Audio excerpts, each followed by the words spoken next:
Fala pessoal, Carol na área trazendo mais um vídeo aqui no canal. No vídeo de hoje eu vou contar para vocês um caso que aconteceu em 2008 nos Estados Unidos. Esse caso, quando eu conheci, foi indicação de um dos inscritos aqui do canal. Eu achei ele muito perturbador, conforme eu entendi ali a história, o caso ficava cada vez pior. E eu tenho certeza que ele é um dos mais brutais que eu já trouxe aqui para vocês. E tenho certeza também que vocês vão ficar bem impressionados com todo esse caso aqui.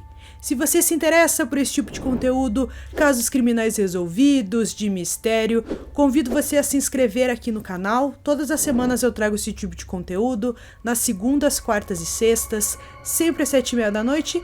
Então se você gosta, se inscreve aqui, deixa um like, que isso é muito importante, ajuda muito o canal aqui a crescer cada vez mais, e também ativa o sininho de notificações. Então bora vem comigo, que hoje nós vamos conhecer o caso Amora Carson.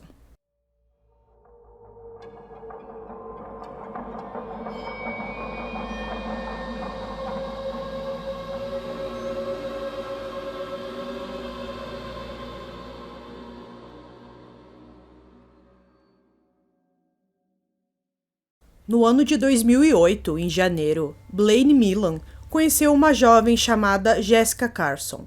Desde a primeira vez que a viu, ele já sabia que ela era o amor de sua vida. Pouco depois, ele pediu Jessica em casamento e a convidou para morar com ele. Ela aceitou, mas disse bem claro que tinha uma filha de um relacionamento anterior.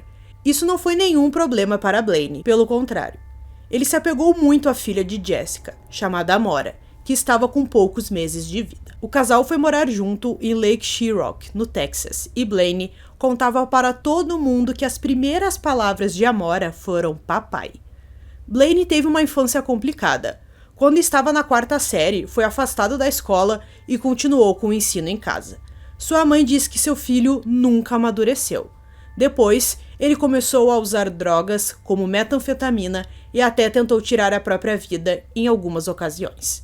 Em 2 de dezembro de 2008, mais ou menos 9 horas da manhã, os dois foram filmados por câmeras de segurança em uma loja de penhores. Eles estavam com alguns itens na mão ali para vender para essa loja de penhores e conseguir algum dinheiro. Um pouco depois, eles foram vistos em um posto de gasolina, mas em nenhum momento, nem na loja de penhores e nem no posto de gasolina, a Amora estava junto com eles. Às 10h37 da manhã, quando voltaram para casa, Blaine ligou para a emergência e disse o seguinte: "Meu nome é Blaine Millan e minha filha, acabei de encontrá-la morta." Quando os policiais chegaram no local, encontraram o paramédico na porta do banheiro, onde Blaine e Jessica estavam ajoelhados sobre Amora, que tinha apenas 13 meses de vida. Os socorristas observaram que o bebê não estava respirando e estava muito machucado. Seu rosto estava coberto de arranhões. Os ferimentos eram tão graves que parecia que eles se uniam, formando um só. Eles também observaram que o bebê estava com marcas de mordida por todo o corpo. Infelizmente, Amora foi declarada morta no local. Os paramédicos não puderam fazer nada para salvá-la. Os resultados da autópsia mostraram que ela tinha 24 mordidas, todas feitas por humanos. Ela teve 18 fraturas nas costelas, múltiplas fraturas na parte de trás da cabeça, seu fígado foi dilacerado, um de seus braços e uma de suas pernas também foram quebrados. O médico legista acreditou que ela também foi vítima de um estrangulamento. A autópsia também revelou que ela foi abusada com um objeto. A polícia precisava entender o que aconteceu com aquele bebê. Será que foi alguém que invadiu a casa deles e cometeu aquele crime tão terrível? Ou pior, será que a mãe tinha algum envolvimento, a mãe e seu namorado? Então a polícia foi lá, chamou o Blaine, chamou a Jessica em interrogatórios separados e pediu para cada um contar o que aconteceu e para ver se eles conseguiam resolver esse mistério. Então o Blaine foi o primeiro ali a dar a sua versão do que tinha acontecido. Ele contou que ele e a Jessica saíram de casa naquela manhã, que eles foram em busca de um homem ali que seria seria responsável por limpar um terreno para eles. Então os dois conversaram um pouco e depois o casal voltou para casa, e foi nesse momento em que eles encontraram a Amora daquele jeito. O Blaine, ele cooperou bastante com a polícia, ele falou que a polícia podia ir lá, revistar toda a sua casa, podia revistar o carro também, para ver se eles encontravam alguma coisa que pudesse ajudar nesse caso. No interrogatório de Jessica, ela contou uma história bem semelhante à polícia, mas com alguns outros detalhes. Segundo ela, eles foram para a propriedade, aquela que eles estavam atrás de uma pessoa para limpar, onde planejavam mudar o trailer e começar a fazer planos e marcar o terreno. Quando voltaram, cerca de 1h30 depois, eles encontraram a Amora naquele estado. A polícia não estava convencida com as versões. Eles pressionaram Jessica, e ela contou algo perturbador. Ela disse que no início de setembro daquele ano, o pai de Blaine morreu, e eles compraram um tabuleiro Ouija para se comunicar com ele. Ela disse que funcionou, então ela agora queria falar com seu pai, que faleceu quando ela tinha apenas 10 anos. Ao fazer uma pergunta que só o pai dela saberia responder, o tabuleiro respondeu certo, e ela teve a certeza de que estava falando com ele. Ela ficou muito animada com tudo aquilo. Os dois conversaram muito com seus pais e diziam o quanto estavam com saudades. Eles chegaram a passar mais de 8 horas usando o tabuleiro. Ela continuou e disse que algumas coisas estranhas começaram a acontecer na casa. Eles conversaram com os amigos que deram uma caixa de música para abençoar a casa, já que eles acreditavam que a casa deles estava assombrada. Eles abençoaram toda a casa e também o tabuleiro Ouija. Depois o jogaram fora, mas segundo Jessica, era tarde demais, pois o demônio já tinha possuído Blaine. Você sabe, parece loucura, mas eu não estou inventando isso, disse Jessica em seu interrogatório. Continuando sua história, ela disse que o demônio também tinha possuído ela e a pequena Amora, e para a família ficar livre disso, eles teriam que passar por um exorcismo. Jessica era uma mulher muito cristã e alegou que queria juntar algum dinheiro, conversar com seu ministro, conseguir um padre para fazer um exorcismo. Mas Blaine disse que Deus falou com ele e que era tarde demais para isso. O que você quer dizer com Deus disse que é tarde demais para isso? E ele estava chorando enquanto dizia a frase. Porque se ela não for para o céu agora, ela viverá sua vida com o demônio, tendo sua alma. Então, ele estava dizendo que a Amora já estava possuída nesse momento, que Deus disse isso para ele e que eles precisavam realizar o exorcismo naquele momento para tentar salvar o bebê. Quando Blaine foi entrevistado pela segunda vez, ele afirmou que quando o casal chegou naquele dia, eles encontraram a Amora em um buraco no chão do banheiro, que estava sendo reformado naquela época e que ela ainda estava viva quando ele chamou a polícia. Mais tarde, ele mudou sua história dizendo que Jessica chamou a polícia antes de encontrarem a Amora e que quando a encontraram, ela já estava morta. Então começou aí uma série de invenções, a gente pode dizer, porque cada hora eles mudavam o que aconteceu naquela manhã. Apesar de negar qualquer envolvimento na morte do bebê, ele deu várias declarações sobre o que aconteceu e tudo era muito suspeito. A polícia entrou em contato com o suposto homem que iria limpar o terreno para o casal. O homem desmentiu a história e disse que não falou com eles naquele dia. A polícia também tinha as imagens dos dois na loja de penhores. A irmã de Blaine também relatou ter recebido um telefonema por volta das 9h30 da manhã. Onde Blaine disse a ela que havia encontrado a Amora morta. A ligação foi feita para a emergência mais de 1h depois. Uma busca na casa deles revelou extensas evidências de DNA, provando que eles estavam na casa no momento do crime, então não tinha nenhum invasor nem nada disso. O legista testemunhou que os ferimentos de Amora eram tão extensos que era impossível determinar a causa exata de sua morte.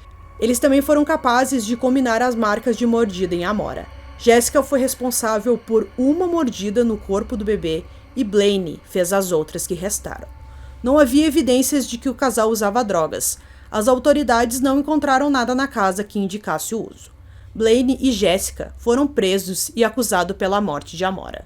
Os dois foram para julgamentos separados. Jessica tinha 18 anos e Blaine 19, quando cometeram o crime. Foi dito no tribunal que o casal foi a uma loja de penhores para vender ferramentas domésticas, para conseguir dinheiro suficiente para contratar um padre para realizar o exorcismo. Quando os dois não tiveram sucesso, alega-se que eles resolveram o problema com as próprias mãos. Então, naquele momento que eles foram na loja de penhores e viram que o exorcismo que eles mesmos fizeram não deu certo, porque o bebê acabou morrendo, então eles queriam um exorcista para colocar a culpa nele e escapar da polícia. Este corpo em particular era, acho que chocante é a palavra que vem à minha mente, testemunhou o Dr. Kate, o médico responsável pela autópsia. Todos os ferimentos de Amora foram causados enquanto ela estava viva, e alguns possivelmente ocorreram horas depois. Foi revelado durante o julgamento que a arma utilizada no crime foi um martelo, além de outras armas também. Jéssica disse que quem matou Amora foi seu namorado durante o julgamento. Mas as autoridades disseram que Jéssica não era apenas uma espectadora inocente na morte da criança.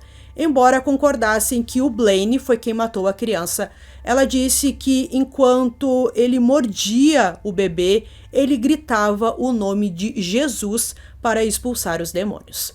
O promotor distrital do condado de Rusk, Michael Jimerson, disse aos jurados que havia um lugar especial no inferno para Blaine Millan e disse que o mataria pelo que ele fez com Amora, é claro, se isso fosse legal.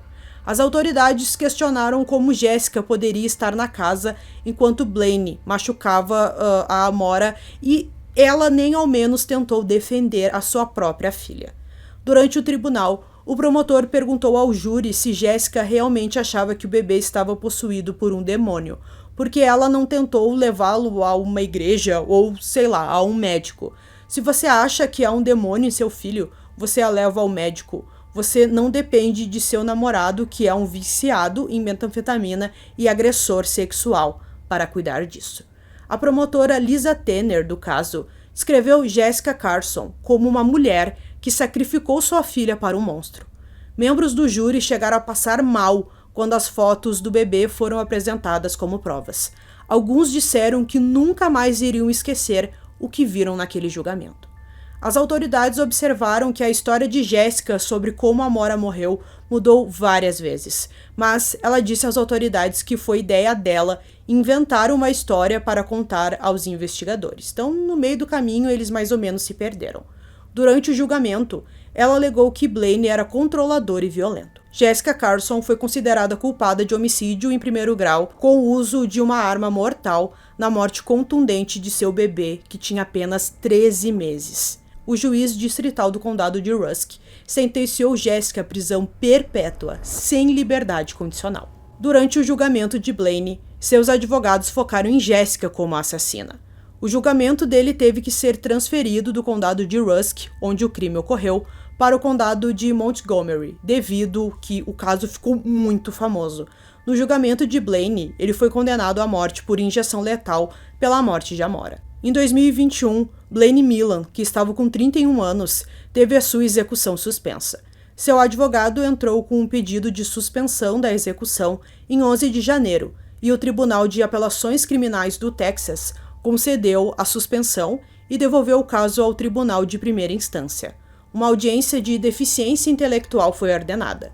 Em um recurso de 2019, Blaine e seu advogado contestaram o testemunho de marca de mordida. Essa evidência provou ser fundamental em seu julgamento, já que a promotoria atribuiu várias marcas de mordida a ele. Seus advogados também alegaram que ele não era elegível para execução, porque era deficiente intelectual. Blaine Millan já tinha sido condenado por atentado ao pudor contra uma menina de 14 anos, mas acabou liberado na época.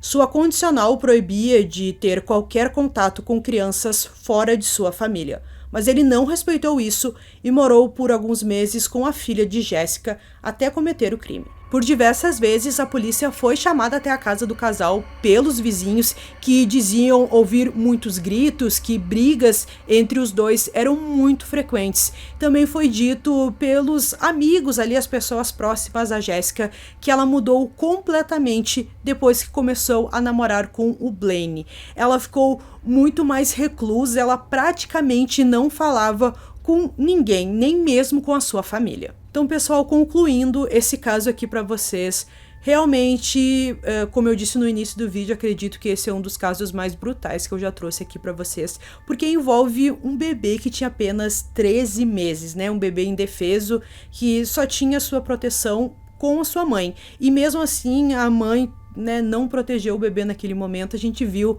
que o Blaine ali foi quem praticamente fez tudo, mas ela também aceitou que isso fosse feito com a sua filha, recebeu uma pena muito justa também. O do Blaine é um pouco mais complicadinho, assim, por causa da questão da pena de morte e tal, que foi suspensa. Então, se aparecer alguma novidade sobre esse caso, eu trago para vocês aqui. Então, eu espero que vocês tenham gostado desse vídeo. Esse foi mais um vídeo aqui no canal. Durmam bem e até o próximo.